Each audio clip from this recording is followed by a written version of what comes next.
We've received a number of questions about whether we work with the iPad, the iPhone. This is a real short demo showing you how we're actually integrating with the iPhone, the iPad.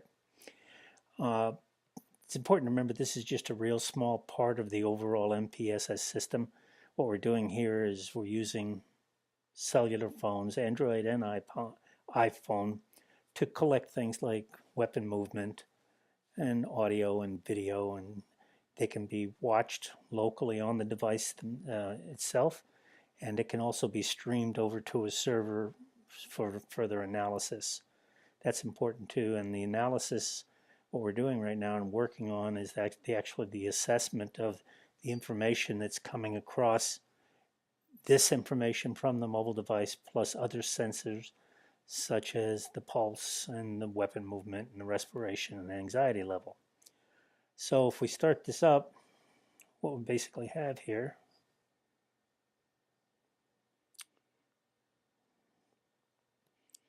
and you can see that this is an iPad 2, and it's a pretty cool little device.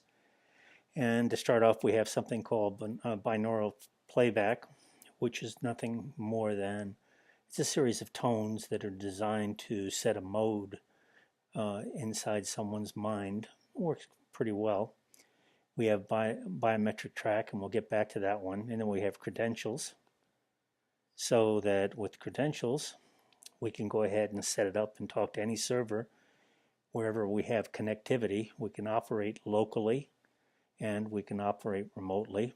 We can test it in real time, and we can save these credentials away so that we can set up a streaming environment to collect all this information and really send it anywhere in the world that we want to.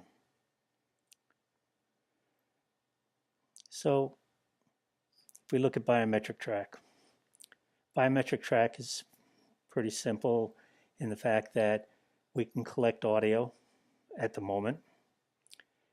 We have something called go, no go, which is just really a binary indicator of whether you have too much weapon movement.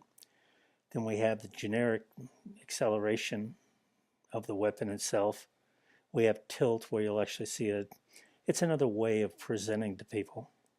Then we have the video, which is the streaming that you can actually capture of a shooter. And then we have a video instructor mode, so that if you had an iPad and instructor, you could actually walk around and do videos of the shooter and sync this up with the video of the shooter and all these other parameters that are being collected, as well as the anxiety and pulse and stuff like this. So it allows the instructor a greater ability to go ahead and collect information in real time. And then we have the ability to monitor individual shooters, where we can graph and show information from each individual shooter on an iPod or an Android tablet. So if I want to go ahead and look at movement, and you can see, and I'm sort of moving the iPad around, but you can see what happens when you have no movement, and then when you have some movement. And I can set the sensitivity level, and I can set it so that I can capture and pause it.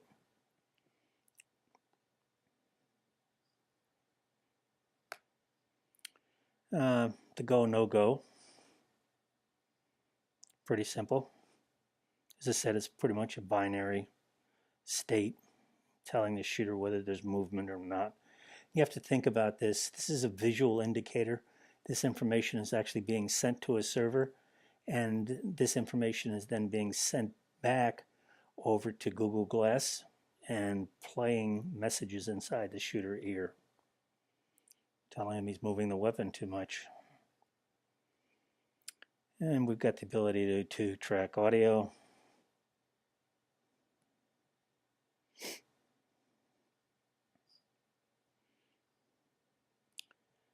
And then we can do tilt.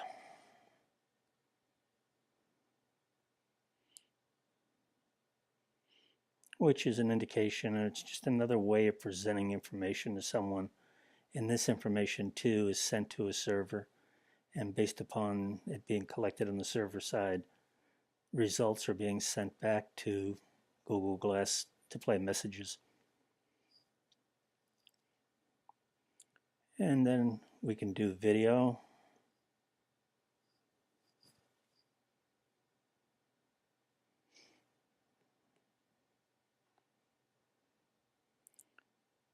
So you can see the video of the shooter and actually what's going on the shooter's face.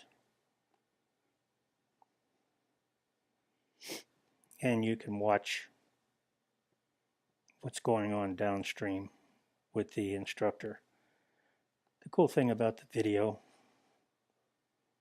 is not only are you collecting video, but you can see Google Glass, and I can see real-time information coming back into me.